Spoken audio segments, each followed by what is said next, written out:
آپ لوگ جو کہتے ہیں نا کہ انجینئر شیعہ کیوں نہیں ہو جاتا، تو میرے بھائی انجینئر نے نہ سنی ہونا ہے نہ شیعہ ہونا ہے، کیونکہ نبی علیہ السلام نہ سنی تھے نہ شیعہ تھے۔ تو کہنے لگا کہ انجینئر صاحب کا مسئلہ یہ ہے کہ وہ نبی صلی اللہ علیہ وآلہ وسلم کے بعد کسی کو حجت مانتے ہی نہیں ہے، ذاتی تعلیمات ہمارے لیے کسی کی بھی حجت نہیں ہے۔ سیدنا ابوبکر سے لے کر آخری انسان سب کے سب فالوور ہیں۔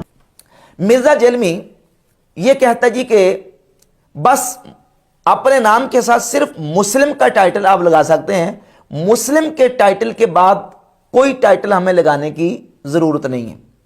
تو اگر اہل سنت و جماعت کا ٹائٹل لگانا یہ مسلم ہونے کے منافی ہے، تو پھر ان ائمہ محدثین جنہوں نے اہل سنت کا ٹائٹل استعمال کیا، نہ صرف استعمال کیا بلکہ اہل سنت کے عقیدے پر کتابیں لکھی ہیں، کیا وہ جو ہے وہ مسلمانوں کی اس منہج اور مسلمانوں کے عقیدے سے ہٹ کر تھے؟ اور پھر ہمارے امت کے اماموں نے، آئمہ نے، محدثین نے، فقہاء نے اس لفظ کو بحمد تعالیٰ مسلمانوں کی عظیم جماعت کے لیے استعمال کیا۔ یہ ہمارے پاس صحیح مسلم ہے، صحیح مسلم میں روایت نمبر 27 ہے، صحیح مسلم ہے۔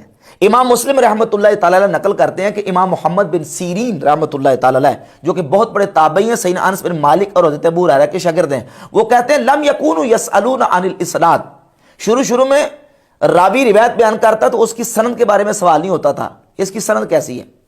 لما وقعت الفتنہ، لیکن جب فتنہ واقع ہو گیا، مطلب امت میں گمراہ فرقے پیدا ہونے شروع ہو گئے، قالوا سموا لنا رجالکم، تو پھر کہا کہ یہ بتاؤ کہ اس روایت کی سند کا راوی کون کون ہے، یہ کس نے بیان کی ہے۔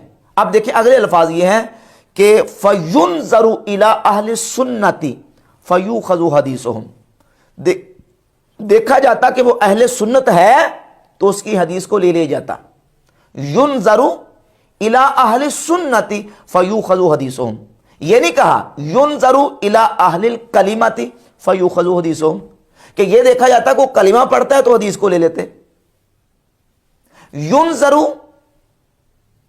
إِلَى الْمُسْلِمِينَ فَيُؤْخَذُ حَدِيثُهُمْ، دیکھا جاتا مسلمانوں کی طرف کہ وہ اسلام کا نام لے رہا ہے، مسلمان ہے، تو اس کی حدیث کو لے لیتے۔ نہیں، کیا کہا يُنْظَرُ إِلَىٰ أَهْلِ السُّنَّةِ فَيُؤْخَذُ حَدِيثُهُمْ، حدیث اس سے لیتے تھے جو اہل سنت ہوتا تھا۔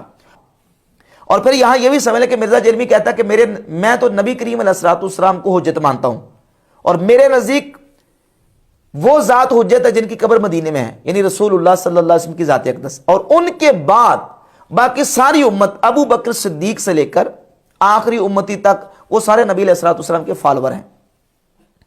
اب یہ دیکھیں کس انداز سے اس نے جو اپنا عقیدہ ہے اس کو پھیلانے کے لیے کس طرح کے پینترے بدلتا ہے، کس طرح کی یہ جو نا وہ ایک خوشنما قسم کے جملے بنا کے لوگوں کے سامنے پیش کرتا ہے، اور اصل مقصد ہے مختلف گمراہ فرقوں کے گمراہانہ عقائد و نظریات لے کے اس کا مغلوبہ بنا کے لوگوں کے سامنے پیش کرنا۔ پہلے اس نے اپنی ویب سائٹ کا نام رکھا تھا اہل سنت پاک.com، پھر جو اس کے ریسرچ پیپرز تھے ان کے نیچے لکھا ہوتا تھا نوجوانان اہل سنت، من جانب نوجوانان اہل سنت۔ مرزا صاحب من جانب نوجوانان اہل سنت کیوں؟ من جانب نوجوانان اسلام کیوں نہیں؟ اہل سنت پاک.com، اہل اسلام پاک.com کیوں نہیں؟ اہل سنت کا ٹائٹل کیوں استعمال کر رہے ہو؟ اہل سنت کا لیبل کیوں استعمال کر رہے ہو؟ پھر جا کے کہتا ہے جی نہ میں سنی ہوں نہ میں شیعہ ہوں۔ بھائی نہ سنی ہو نہ شیعہ ہو تو پھر تم اہل سنت کا پلیٹ فارم کیوں استعمال کرتے ہو؟ کیونکہ اہل سنت کا پلیٹ فارم یہ ہے کہ یہ کتابیں جو سامنے رکھ کے ٹیبل پہ بیٹھا ہوتا ہے، یہ کتابیں میں نے اس لیے رکھی تاکہ دکھائی جائیں کہ یہ جو کتابیں ہیں یہ اہل سنت کی کتابیں ہیں، اور یہ جو کتابیں ہیں یہ ہیں اہل تشیع کی کتابیں۔ قرآن مجید کے بعد جب ہم کتابوں کی، روایات کی، احادیث کی بات کرتے ہیں تو اہل سنت و جماعت کے نزدیک جو کتابیں رسول اللہ صلی اللہ علیہ وسلم اور صحابہ کرام علیہ رضوان کی تعلیمات ہمیں فراہم کرتی ہیں، اہل سنت و جماعت کے نزدیک یہ اور دوسری جو اہل سنت کی کتابیں ہیں وہ ہیں، اور اہل تشیع کے نزدیک یہ مثلا صحیح بخاری، اہل سنت کی صحیح بخاری، مسلم، ترمذی، ابو داؤد، ابن ماجہ، نسائی، مسند احمد بن حنبل، مصنف ابن ابی شیبہ، مصنف عبدالرزاق، موطا امام مالک، موطا امام محمد، دیگر اہل سنت و جماعت کی کتابیں۔ اور اہل تشیع کی کتابیں الاصول من الکافی، الفروع من الکافی، جو ہے وہ تہذیب الاحکام، الاستبصار، اور دیگر ان کی جو جتنی کتابیں، یہ جس کو کتب اربع کہتے ہیں اور جس کو ہم کتب ستہ کہتے ہیں. تو اہل تشیع کی کتب اربع اور اہل سنت کی کتب ستہ، جس کو سیاستہ عام طور پہ کہتے ہیں.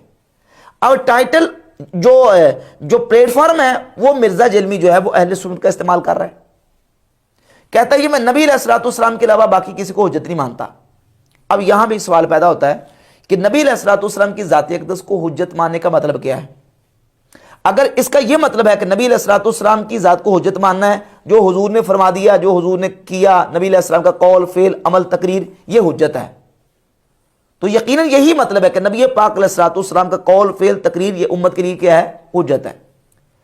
تو اب جب حضور کا قول، فعل، عمل، تقریر حجت ہو تو جس کو حضور نے حجت بنایا اس کو حجت ماننا پڑے گا. اگر حضور کے مقرر کردہ، جس کو حضور حجت امت کے لیے بنا رہے ہیں، اس کو کوئی بندہ حجت نہیں مانتا تو وہ رسول اللہ صلی اللہ علیہ وسلم کی تعلیمات کو فالو کرنے والا نہیں ہے. اب ہم دیکھتے ہیں نبی پاک علیہ الصلوۃ والسلام نے جب یہ بیان کر دیا تم پر جماعت لازم ہے، میری امت گمراہی پر جمع نہیں ہو سکتی، میرے صحابہ کا دامن تھام کے رکھو. رسول اللہ صلی اللہ علیہ وسلم نے فرمایا علیکم بسنتی و سنت الخلفاء الراشدین، تم پر میری اور میرے خلفاء راشدین کی سنت لازم ہے. اقتدوا بالذین من بعدی، میرے بعد تم دو شخصوں کی پیروی کرو. ابن ماجہ مسند کے حاکم میں صحیح حدیث ہے، ابو بکر اور عمر کا حضور نے نام لیا کہ ابو بکر عمر کی پیروی کرو. اب کوئی بندہ ابو بکر عمر کی پیروی کو چھوڑتا ہے یا ان کو حجت نہیں مانتا یا خلفاء راشدین کی اتباع کو چھوڑ کے ان کو حجت نہیں مانتا، وہ رسول اللہ کی بات کو ماننے والا ہے.